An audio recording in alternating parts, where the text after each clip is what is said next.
कर अगल डोलेला कर बगल डोलेला कर अगल डोलेला कर बगल डोलेला कर। तो चुमावन में गीत गावल जाला न लइका लइका के भाभी के हो भाभी नहीं के अच्छा चाची के हो चाची मम्मी के हो मम्मी तो बताई अच्छा माता जी रहुआ है मौसी उसी के हो नहीं के आई अच्छा भाभी कोई नहीं है मामी भाभी के हाँ देखा ही में लगता है कि भाभी हुई है। देखिए हमने की है जब चुमावन होला तो गाड़ी गवाला और बहुत शुभ हो गाड़ी गवल बियाह शादी बार बार मौका ना आवेला चाहे हम अब की बार आइल बनी पता ना बियाह शादी में चाचा जी हमरा के बुलाई मामी भाभी अच्छा क्या नाम होगा भाभी आपका अलका नाम है राहुल हाँ राहुल पूछे थे नहीं हाँ हाँ हाँ आप ही का सुनीता श्वेता अच्छा दिवाकर जी सुनिए नहीं सुन ले बनी हमने किया पारंपरिक गवाला कि दैया फेन चुमावे के सुन ले बा चाची सुन ले बनी रहुआ मुंह पर हाथ धक हंसत नहीं तो हमरा बुझात कि रहुआ सुन ले बनी कि दैया फेन चुमावे आ दैया फेन चुमावे चलली अलका भाभी ना दैया फेन चुमावे चलली श्वेता भाभी ना दैया आई कर अगल डोलेला कर बगल डोलेला कर अगल डोलेला कर बगल डोलेला कर। चलिए दूगो भौजी में एगो भौजी बड़ी दैया फेन चुमावे चलली नीरज भौजी ना दैया फेन चुमावे चलली नीरज भौजी ना आई कर अगल डोलेला कर बगल डोलेला। नीरज भैया सुना अब उनकर हाउ धकेल के ले विष्णु भैया ना दैया फेन चुमावे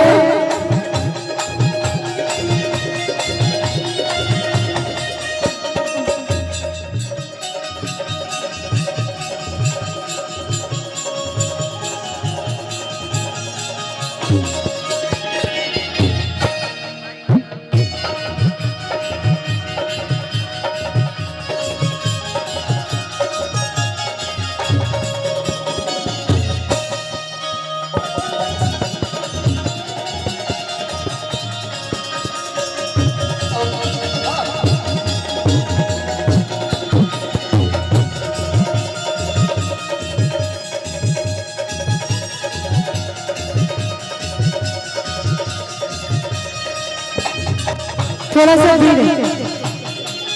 सा धीरे अंदर मधु आंटी कहाँ है लड़की की माता जी कहाँ है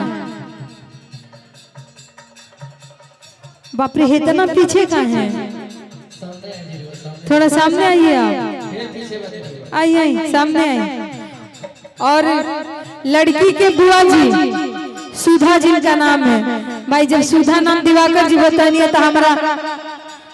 सुधा गोल्ड के याद आ गया दूध मिलेला हमारा घर में दूध सब कुछ पिएला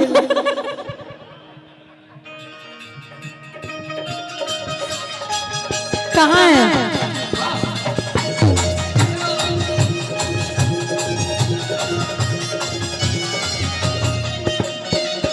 अब देखिए मधु आंटी आ गई हैं लड़की की माता जी आ गई हैं थोड़ा धीरे काहे इतना बाई में बड़ा लोग ना मन कि हथवा के बेग लेके आघू मेरे मधुआ छिनरी देखिए मुनि नाम अच्छा कि हथवा के बेग लेके आघू मेरी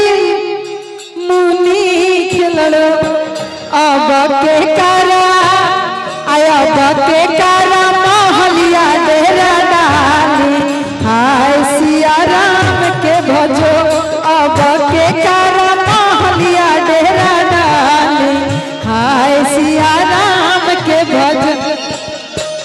आंटी जी बहुत चिंता में बाड़ी कि बैग पर्स लेके सगरे हम घूमत नहीं, लेकिन हम के करा दुआरे जाए। तब देखिए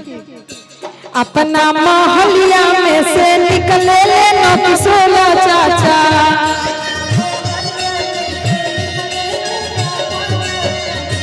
अपना मोहल्ला में से निकले ले अपना। अब हमारा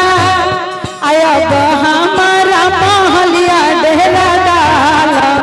आय सिया राम के भजो। अब हमारा मोहल्ला डेरा डाला, आय सिया राम के भजो।